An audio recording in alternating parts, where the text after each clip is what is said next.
Hello guys, this is our class 6 by Surbhi Khandelwal. Today we are going to start the topic problem of double counting.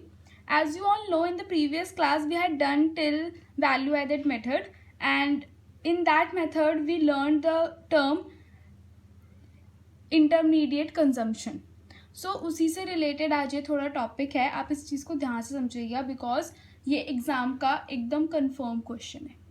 Okay, so problem of double counting. तो ये problem arise क्यों होती है?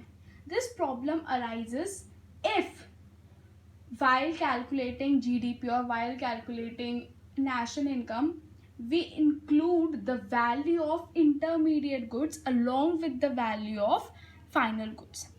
ठीक है, तो let's see this statement here.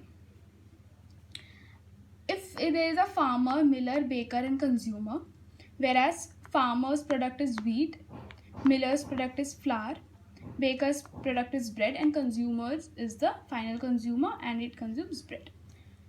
हम ये मान के चल रहे हैं कि जो फार्मर का वैल्यू ऑफ आउटपुट है, I think you know what is value of output, we learned in the previous class. So farmer का जो वैल्यू ऑफ आउटपुट है वो 500 है, मिलर का 700, बेकर का 1000. ये आएगा कैसे देखते हैं. फार्मर का जो वैल्यू ऑफ आउटपुट है वो 500 है और आपको पता है वीट तो हम इज अ प्लांट प्रोडक्ट, तो उसके लिए कोई इनपुट तो चाहिए नहीं. सो वीट का जो है वैल्यू एडेड वो 500 है. मतलब प्राइमरी सेक्टर का जो GVA है इधर वो 500 है.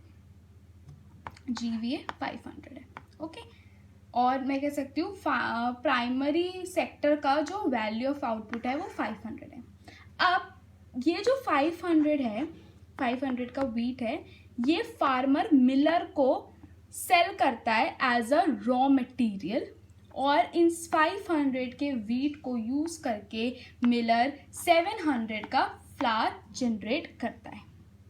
ठीक है, अब इसमें 700 में जो खुद सेकेंडरी सेक्टर का प्रोडक्शन हुआ है, एडिशनल प्रोडक्शन, वो 200 का है और 500 वैल्यू ऑफ इनपुट है किसका, जो कि प्राइमरी सेक्टर से लिया है. ओके, पर यहाँ पर जो फाइनल आउटपुट वो दे रहा है, जो मार्केट प्राइस पे बेचेगा वो 700 पे बेचेगा. बट हमें यहाँ नहीं लेना है ये चीज़.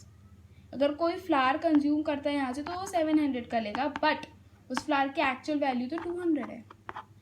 और यहाँ पे आप ये देख रहे हो कि ये जो इंटरमीडिएट कंजम्पशन है, बिकॉज यहाँ जो इंटरमीडिएट गुड प्रोड्यूस हुआ है वीट, वो उसकी फर्दर रीसेल हुई है या फर्दर प्रोडक्शन में यूज हुआ है and producing what, producing flower.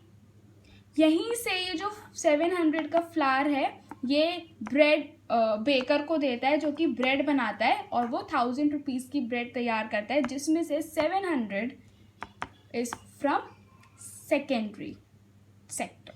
Okay, so यहाँ जो सिर्फ टर्शरी सेक्टर का वैल्यू एडेड है वो 300 है, बट इंटरमीडिएट गुड्स को मिलाकर वो 1000 हो रहा है. तो ये हमें it's is not the fair view, this is the fair, क्योंकि यहाँ पे क्या हो रहा है, यहाँ पे इंटरमीडिएट गुड्स को भी हमने वैल्यू किया हुआ है, जो कि ऐसा नहीं है. हमें सिर्फ फाइनल गुड्स की ही वैल्यू लेनी है. ओके, जो फाइनली यहाँ पे गुड तैयार हो रहा है उसकी वैल्यू तो 300 है, बट वो 1000 दिखा रहा है. क्यों? क्योंकि उसमें इंटरमीडिएट गुड्स भी ऐड अप है. So here comes the problem of double counting. So अगर हम ऐड कर देंगे 500 प्लस 700 प्लस 1000 तो हमें 2200 का GVA देगा, मतलब सॉरी GDP देगा. बट अगर हम सिर्फ GVAs ऐड करें तो वो हमें 1000 देगा. सो सी 1200 का डिफरेंस आ रहा है यहाँ पे, बिकॉज यहाँ पे 200 वीट का एडअप हो रखा है और 300 यहाँ पे जो है फ्लावर का हो रखा है. ओके, यहाँ मैंने ये गलत लिख दिया, सॉरी. 500 यहाँ वीट का आ रखा है और यहाँ पे 700 फ्लावर का आ रखा है. Okay, so this is the problem of double counting. यहाँ पर जो प्रोडक्ट है उसकी डबल काउंटिंग हो रही है और जो कि हमें नहीं करनी, बिकॉज वो इंटरमीडिएट गुड है, उसकी वैल्यू बाद में जाके यहाँ एडअप हो ही जाएगी. Okay, so this is the thing. वो हमें सिर्फ जीडीपी या नेशनल इनकम में वही गुड्स रखने होते हैं जो फाइनली कंज्यूम होते हैं, ना कि वो गुड्स जो कि पीछे से चलते हुए आ रहे हैं, उनकी प्रोडक्शन में हेल्प कर रहे हैं, वो गुड्स हमें नेशनल इनकम में इंक्लूड नहीं करने होते। बिकॉज आई होप आपको याद होगा, मैंने आपको फर्स्ट क्लास में नेशनल इनकम की डेफिनेशन कराई थी, the monetary value of only final goods and services produced in a current year by the normal residents of a country. So only final goods and services की हमें value major करनी होती है in the national income, और इसलिए हम यहाँ पे इंटरमीडिएट गुड्स की वैल्यू माइनस करते हैं। Got it? नेक्स्ट, अब प्रॉब्लम ऑफ डबल काउंटिंग को अवॉइड कैसे करना है, और एक बार देख लो कि व्हाट इज डबल काउंटिंग। ठीक है, आपको स्टार्टिंग यहीं से करनी है with this definition. Double counting refers to counting of an output more than while passing through various stages of production. जब हम वेरियस स्टेजेस से प्रोडक्शन की वेरियस स्टेजेस पे होता है, जैसे primary sector, secondary sector, tertiary sector, तो वहाँ पे जो आउटपुट की वैल्यू है वो बहुत ज़्यादा बढ़ जाती है, बिकॉज उसमें इंटरमीडिएट गुड्स भी हम ऐड कर देते हैं, वो हो जाता है डबल काउंटिंग।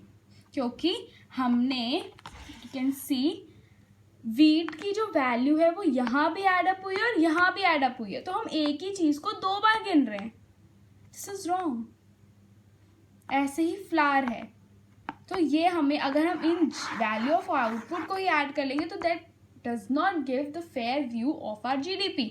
बट अगर हम वैल्यू एडेड को एड अप करेंगे, जिसमें से हमने इंटरमीडिएट कंजम्पशन माइनस कर दिया है, then it gives a fair view for our GDP, और we can say the national income.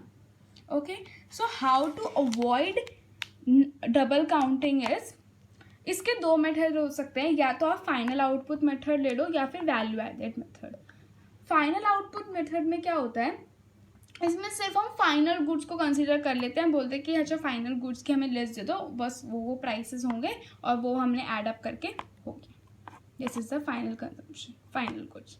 और वैल्यू एडेड में क्या होता है, इसमें हम ईच प्रोड्यूसिंग यूनिट, यानी कि प्राइमरी, सेकेंडरी, टर्शियरी सेक्टर की ईच प्राइमरी यूनिट का वैल्यू एडेड को सम करते हैं, जैसे 500, 200, 300 इज इक्वल टू 1000।